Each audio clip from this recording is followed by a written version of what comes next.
Hello साथीहरू, good evening. So आज मेरो हस्बेन्ड जो छ भोट दिनुको लागि सिलगढी जानु हुँदै थियो। सो म पनि यहाँ उनलाई पुऱ्याउनु आएको थिएँ। म यहाँ आनन्द विहारको रेलवे स्टेसनमा पुऱ्याउनु आएको थिएँ। बेलुका 4 बजीतिर हामी घरबाट निस्क्यो होला। त्यहाँदेखि फेरि आनन्द विहारको मेट्रो स्टेसन पुग्यो।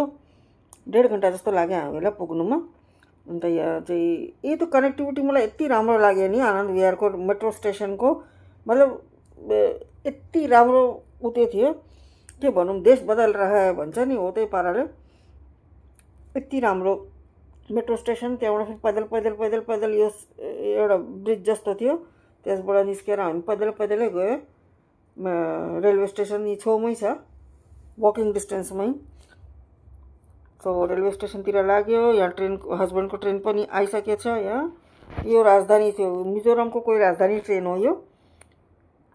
बहुत राम्रो लाग्यो मलाई। मिजोरमसम्म पनि ट्रेन चल्यो। अब हाम्रो मोदी माननीय श्री प्रधानमन्त्रीज्यूको कृपाले मैले जो छ रेलवे स्टेसनको पनि दर्शन गरेँ लगभग 3 सालको बादमा। आनन्द विहारको रेलवे स्टेसन वाकैमा बहुत ही राम्रो रहेछ, साफ सुथरा एकदम राम्रो। र फर्स्ट टाइम यस्तो रेलवे स्टेसन देखेर पनि खुसी हुन्छ मन जस्तो लाग्यो नि। अब यही लाग्यो। अन्त म त चाय लभर हो, सो म यहाँ आउने बित्तिकै 1 कप चाय लिएँ। सो चाय इन्जोय गर्दै गर्दै ट्रेन पनि आएको देखिरहेको थिएँ।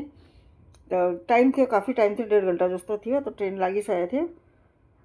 सो अब मजाले चिया खाएर आरामले ट्रेन आइसकेर मजाले ट्रेनमा चढ्नुको लागि, मतलब हस्बेन्डलाई पुऱ्याउनुको लागि आएको। हस्बेन्डलाई फेरि यहाँ मैले पुऱ्याएँ।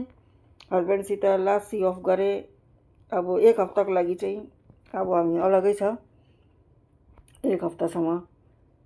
तो यहाँ मैले पुऱ्याइसकेँ। त्यहाँदेखि पुऱ्याएर फेरि एक्लै फर्किरहेछु। अब एक्लै आफूलाई मन दुखाउँदै फर्किरहेको थिएँ। के गर्नु, अब यस्तै हो। माननीय प्रधानमन्त्रीजीको कृपाले गर्दाखेरि यति साह्रो दुःख पाउनु पऱ्यो यो साल हामीलाई। घरि SIR, घरि के, मतलब यति दुःख दियो नि श्री नरेन्द्र मोदीजीले हामीलाई। के भन्नु, अब आम जनतालाई नै दुःख, हर प्रकारको दुःख आम जनतालाई नै हुनुपर्ने। ठुलो मान्छेहरू झन् ठुलो झन् अमिर हुँदै गएको छ। हामी जस्तो चाहिँ फेरि झन् हामीलाई निचोडिदिएछ, एकदम निचारी निकालेको छ हाम्रो माल चाहिँ फेरि।